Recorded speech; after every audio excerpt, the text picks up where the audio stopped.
Well, we may be the land of 10,000 lakes, but Minnesota is no slouch when it comes to rivers. There are more than 69,000 miles of rivers and streams in our state. But before you consider swimming in one, it's good to remember many areas can be off limits, and if they're not, they are very different from the lakes so many are used to. We're just enjoying some sun, letting the kids let loose. There's something majestic about a river that pulls you in. I gotta go in the sea! And when it comes to safety, that's really the biggest difference between rivers and lakes. Currents in the river are definitely something people should be paying attention to, whether you're swimming or boating, and they do change depending on if we get a heavy rainfall, low water levels. The DNR knows a thing or two about it, and so does the U.S. Geological Survey. They say the more water, the faster the river moves with more force. There's the velocity, but there's also turbulence. If you were pushed downstream, just from the velocity itself, you might come up a little bit further, but maybe the turbulence there keeps you down and you come up way downstream. It could be feet, it could be hundreds of feet. That speed, James says, could change not only day to day, but even hour to hour. And it's not the only thing that is ever changing in a river. Even areas that you're used to can look different from your last visit.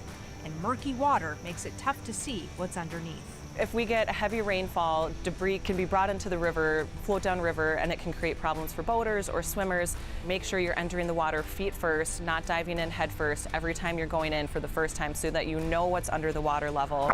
The depth in a river can be deceiving too, and surprise even the strongest of swimmers. You can go from 2 or 3 feet to above somebody's head in really one step.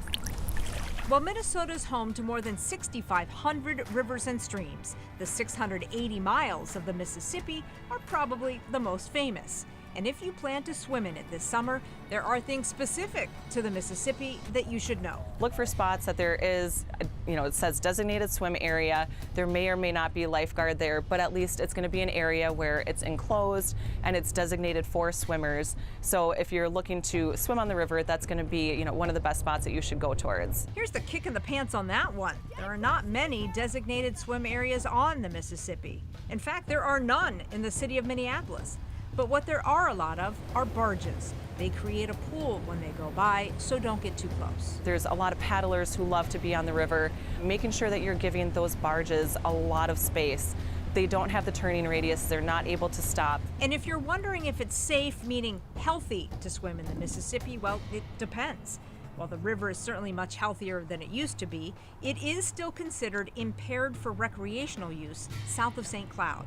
The water that starts so crystal clear in Itasca collects a lot of pollutants as it makes its way south.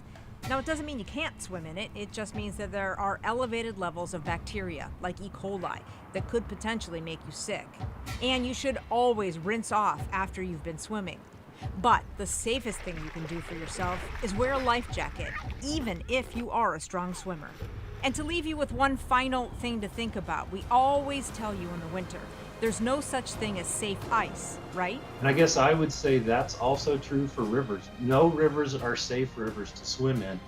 And so there's just degrees of risk that you assume when you wade into a river or swim in a river. I have a feeling we're running out of those days to go swim in rivers and lakes.